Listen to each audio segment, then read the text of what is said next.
Let's get it. What's going on, guys? Hey guys. I'm Monte. I'm Sabrina. And we're Project Drift. That was banger. Alright, sorry we haven't had much content to give you guys. We actually haven't had our bus for a little bit. Yeah, we brought it into the shop for just a general oil change and like a checkup because we hadn't done any of that since we bought it. And the mechanic called us and told us our power steering was broken, which was annoying, but... And expensive. Yeah. But on a different note, we have so much to share with you guys. We've made a lot of progress. We've taken out the ceiling and the insulation from up there.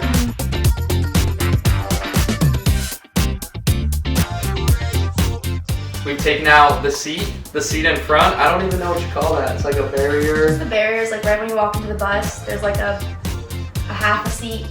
Like, you know what I'm talking about?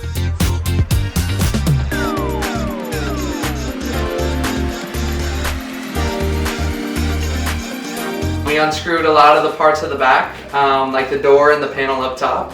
But besides that, everything so far has been pretty self-explanatory. Just a lot of unscrewing, a lot of grinding. I would say pretty entry-level stuff to start out. Definitely. So nothing crazy. Overall, our biggest goal was to take out the floors, and honestly, that was a pain in the butt.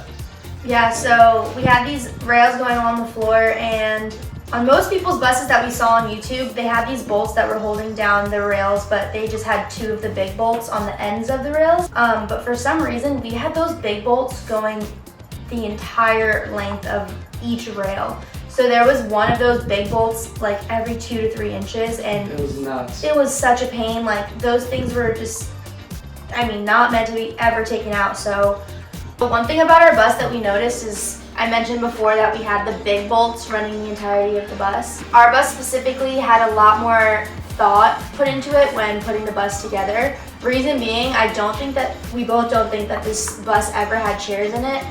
Only because the wheelchair ramps ran the entirety of the bus on both sides. So we think that this bus was primarily used for just people in wheelchairs, which is especially why they had to put some extra support in the floor so that, God forbid, they got into a car accident or a bus accident, nothing went flying, that the wheelchair rails were completely secured into the floor. So that's why it was extra sturdy, I think. The floors has been the hardest part so far. We've looked up countless YouTube videos about it. I think we maybe watched every single video on YouTube about how to remove the wheelchair rails. And there was honestly some good ones, like we found we could use the hole saw.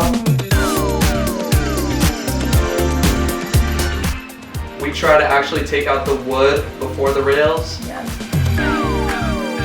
We try to drill through the rails. We tried to use actual angle grinder. We try to angle grind them out. Or even not even out, like we tried to angle grind the wood out too, so we could get some leverage under the metal. Literally everything that we found on YouTube. Yeah. But honestly, everything that we found was either not efficient, very time consuming, or very expensive. I think that we actually found a more efficient way than any of those that we've seen so far.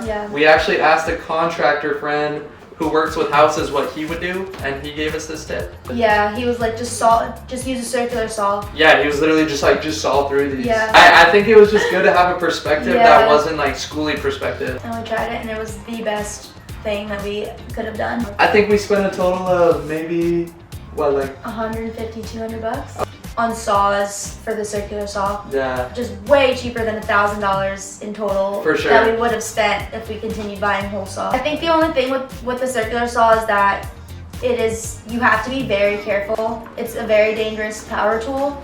But lucky for you guys, teach you some tricks and tips to stay safe. We're gonna show you guys how to do it. Let's do it.